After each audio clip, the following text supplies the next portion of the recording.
منګه جمع کشمیر چې دی دا زمونږ سره د پاکستان که کال پسې که شپږ میاشتې پسې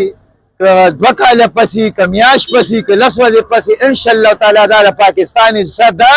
او وي به او قبضه کوو به که خیري په انسانیت به یې راکوي په غټه سطحه به یې راکوي او موږ پې جنګ هم کوو موږ پې جنګېږو هم د خدای په فضل او ور څه به کوو الله دې زموږ په زړه کې د مسلمانانو په زړه کې د اسلامي ملکونو په زړه کې ټولو ته دا واچوي چې زمونږ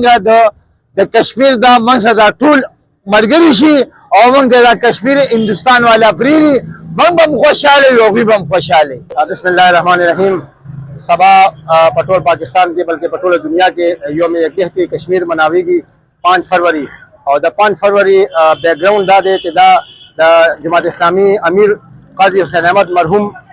دا ورځ ټاکلې وه 5 فروری چې په دې ورځ باندې د کشمیر د ازادۍ د سولیډریټي جدوجهد چې دا شروع شو نو په ټوله دنیا کې دا مناویږي او د دې ورځ د مناولو مقصد دا دی چې موږ کشمیر هېر کړی نه دی او کشمیر د پاکستان حصہ ده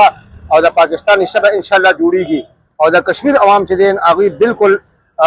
هغوی له پکار ده د اقوام متحده له چې هغوی له حق خود ارادیت ورکړي هغوی له دا اختیار ورکړي چې هغوی نه دا تپوس وکړي شي څنګه چې اقوام متحده کې انډیا دا منلې وه پاکستان سره چې موږ به دوی له دا اختیار ورکوو چې دوی ووایي چې موږ چا سره شاملېږو نو پکار دا ده چې اقوام متحده په دې باندې عمل وکړي او کشمیر چې دی دا کله هم د انډیا حصه نشي پاتې کېدی نن وي او که سبا وي مستقل دی کې به انشاءالله کشمیر د پاکستان حصہ جوړیږي. دا کشمیر چې کوم دی دا د پاکستان حصه ده. په کشمیر کې چې کوم خلک اوسېږي نو دا ټول پاکستان ته کلمې والا ته خوشحاله دي. موږ به دا کشمیر ازادو انشاءالله که خیري د فوج په ذریعه د عوامو په ذریعه زمونږ د اقوام متحده